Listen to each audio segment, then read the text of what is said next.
आदरणीय मोदी जी प्रणाम।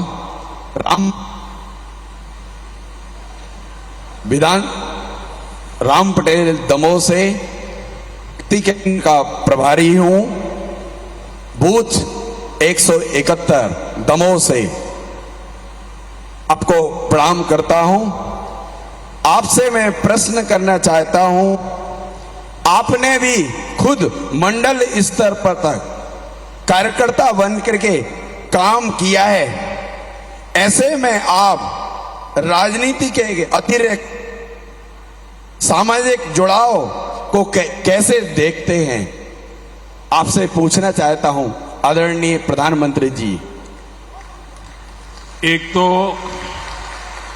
मुझे अच्छा लगा कि आप रोज की राजनीति की आपाधापी के बजाय किसी और दिशा में सवाल को लाए हैं। आप बैठिए, मेरा जवाब थोड़ा लंबा हो जाएगा, आप बैठिए आराम से। देखिए, जो एक बूथ होता है वो अपने आप में एक बहुत बड़ी इकाई है। हमें कभी भी बूथ की इस इकाई को छोटा नहीं समझना चाहिए। हमें अपने बूथ में राजनीतिक कार्यकर्ता से भी ऊपर उठकर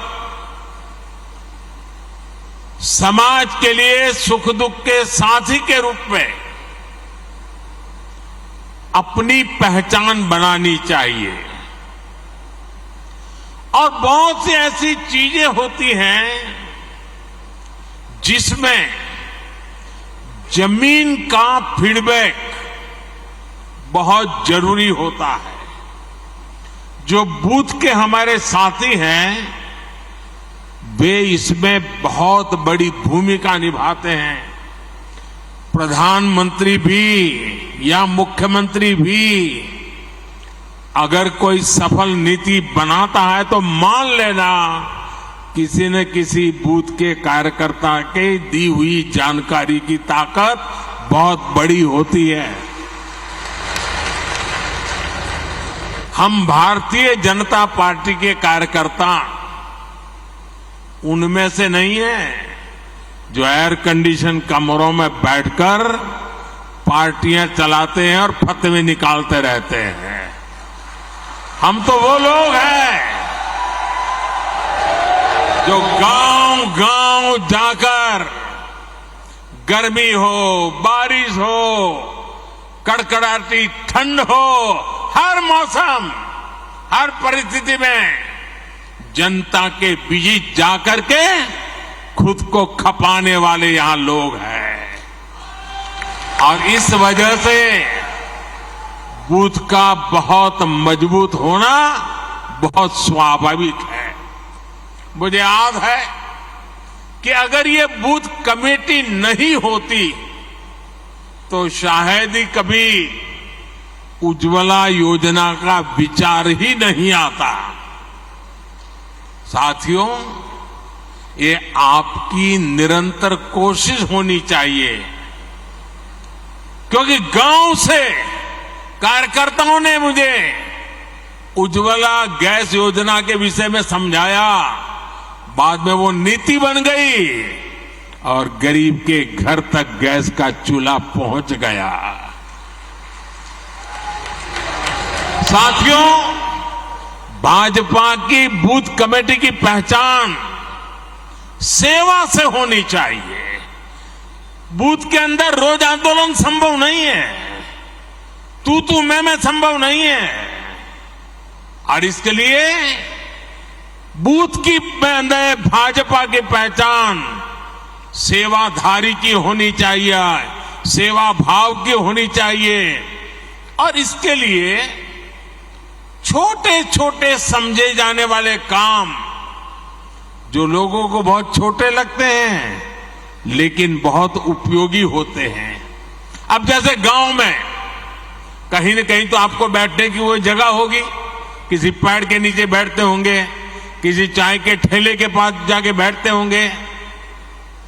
क्या कभी आपने सोचा है कि सुबह अखबार पढ़ लिए, शाम को दोपहर के बाद वहां जाएंगे, एक खटिया में सारे अखबार लगा देंगे और गांव वालों जिसको भी अखबार पढ़ना होगा वहां आएगा, बैठेगा, अखबार पढ़ेगा, देश और दुनिया की बात करेगा। आपने तो अखबार पढ़ लिया था, लेकिन वो अखबार अब पूरे बूथ के लोगों के काम आ रहा है। देखिए, कोई खर्चा नहीं, वो आपको आपका नेता मानने लग जाएगा कि नहीं मानने लग जाएगा। कभी कभी हम अखबार में एडवर्टाइजमेंट देखते हैं, भारत सरकार की एडवर्टाइजमेंट आती है, राज्य सरकार की एडवर्टाइजमेंट आती है, अपने पार्टी के नेताओं की तस्वीर उसमें होती है। क्या हम एक नियम बना सकते हैं कि अपने बूथ के अंदर एक जगह फिक्स करें और अखबार में जो एडवर्टाइजमेंट आई है उसको उस दिन काट करके उसको एक बड़ा बोर्ड बना करके वहां लटका दें। आपके बूथ के लोगों को पता चल जाएगा कि भाई आज की खबर कहां है, उस पेड़ के नीचे वो लटकता है ना, चलो वहां चले जाते हैं, देख लेते हैं। बहुत बड़ी ताकत बन जाती है। एक छोटा सा ब्लैक बोर्ड बना सकते हैं बूथ के अंदर। आप हर दिन एक कार्यकर्ता को जिम्मेवारी दो, आज भाजपा की जो अच्छी खबरें हैं, देश की अच्छी खबरें हैं, वो ब्लैक बोर्ड में दिख दीजिए। बूथ के लोग आएंगे, जाएंगे, जरूर पढ़ेंगे। मैंने एक कार्यकर्ता देखा, वो फर्स्ट एड बॉक्स अपने यहां रखता था। वो फर्स्ट एड बॉक्स के कारण उस इलाके के सारे लोग उसके घर आते जाते रहते थे। इससे गांव के लोगों में विश्वास बढ़ेगा कि अगर कोई समस्या हुई, कोई उपचार करवाना है, तो वो भाजपा के अपने भाई है ना, उसके घर में फर्स्ट एड बॉक्स है, चलो भाई पहुंच जाते हैं। घर में किसी की बीमारी है, थर्मोमीटर चाहिए, चलो उसके यहां से ले आते हैं। घर में कोई तकलीफ है, चलिए गर्म पानी की थैली चाहिए, चलिए उनके यहां मिल जाएगी, मांग करके ले आते हैं। आप एक सामाजिक नेता बन जाएंगे।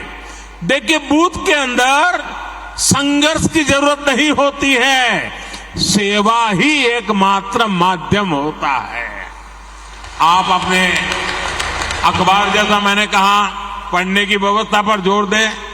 कुछ अपने मैगजीन होते हैं, कमल संदेश हैं, और भी हमारी पार्टी के कई अखबार निकलते हैं। जैसे मैं गुजरात में था, मनोगत नाम का अखबार निकलता था। ये मैगजीन जो आता है, हमने तय करना चाहिए कि भाई चलिए मंडे को ये मैगजीन इस घर में देंगे, फिर दूसरे दिन सुबह जाके मांगेंगे, कल आपने पढ़ लिया होगा, ले लेंगे, दूसरे दिन दूसरे के घर देंगे, फिर 24 घंटे के बाद जाएंगे, फिर वहां से ले लेंगे। हमारा एक कमल संदेश होगा, हमारा एक मैगजीन होगा, तय करेंगे। अगला आने तक घर घर वो घूमता रहेगा, 30-40 घरों में जाएगा, फिर वापस आएगा। आप खुद तो अपने लिए खर्चा करते हैं, पढ़ते हैं, लेकिन वही अगर आप मोहल्ले में पहुंचा देंगे तो फायदा होगा। अब देखिए, गांव में खेती के समय यूरिया खरीदने के लिए गांव वाले निकलते हैं। हर कोई अलग अलग जाता है, हर कोई न कोई व्हीकल करके उठा करके ले आता है। मान लीजिए आपने गांव वालों को इकट्ठा कर दिया, उनका एक व्हाट्सएप ग्रुप बना दिया और आपने उनको कहा, अच्छा भाई देखिए, बताओ किसको कितना यूरिया चाहिए, चलिए 2-4 लोग मेरे साथ, और हम सब मिलकर के पूरा गांव का यूरिया एक ही व्हीकल में ले आए, तो किराया कम हो जाएगा, गांव के लोगों का पैसा बच जाएगा। वो आपको तारीफ करेंगे कि नहीं करेंगे? आपका गौरवगान करेंगे कि नहीं करेंगे? आपका कोई खर्चा हुआ क्या? नहीं हुआ। ऐसे छोटे छोटे काम हमने देखा है कि गांव हो या शहर, अगर कुछ करने की भावना सब में ही होती है, पर अक्सर माध्यम नहीं होता है। लेकिन जैसे ही कोई व्यक्ति माध्यम बन जाता है, नेतृत्व करने लग जाता है, तो सेवा भाव वाले लोग उसके साथ जुड़ ही जाते हैं भैया। अगर कोई व्यक्ति घर घर जाकर कहता है कि कोई पुरानी किताब है तो मुझे दे दीजिए। आप देखेंगे हर घर से बच्चे आकर खुद अपनी किताब आपको पुरानी दे देंगे। आप जरा घर में उस किताबों को ठीक कर ले बूथ के कार्यकर्ता, और फिर जो गरीब बच्चे हैं उनमें वो किताब बांट दे अपने बूथ में। हर गरीब परिवार के पास किताब पहुंच जाएगी। आप उनको लगेगा अरे मेरे बच्चे पढ़ाई करें, इसकी वो चिंता कर रहा है। जब मैं गुजरात में मुख्यमंत्री था, मणिनगर मेरा विधानसभा क्षेत्र था, तो मैंने आंगनवाड़ी की चिंता करना काम अपने जिम्मे लिया। अपने कार्यकर्ताओं को तैयार किया, भाई आपको आंगनवाड़ी में चक्कर काटना है और क्या करना है, किसी न किसी नए साथी को ले जाओ। अगर खजूर की सीजन है, आंगनवाड़ी में जाकर हर एक बच्चे को 2-2 खजूर खिला दो। अगर बेर की सीजन है, आंगनवाड़ी के बच्चों को जाकर के 2-2 बेर खिला दो। अगर कोई अच्छी टॉफी आ गई है, 2-2 टॉफी जाके, न्यूट्रिशन का प्रॉब्लम भी सॉल्व होगा, उन गरीब परिवारों से भी दोस्ती बन जाएगी। और इस इलाके में कोई जाने या न जाने आप निकलेंगे, हर बच्चा आपको जानता होगा। ये एक बहुत बड़ी ताकत बन जाती है साथियों। इस ताकत पर हमें जोर देना चाहिए, और ये जितना करेंगे, हमें गांव-गांव में, शहर में, कस्बे में जाकर इस तरह से काम करते रहना चाहिए, तब जाकर के हमारे बूथ की ताकत बनती है।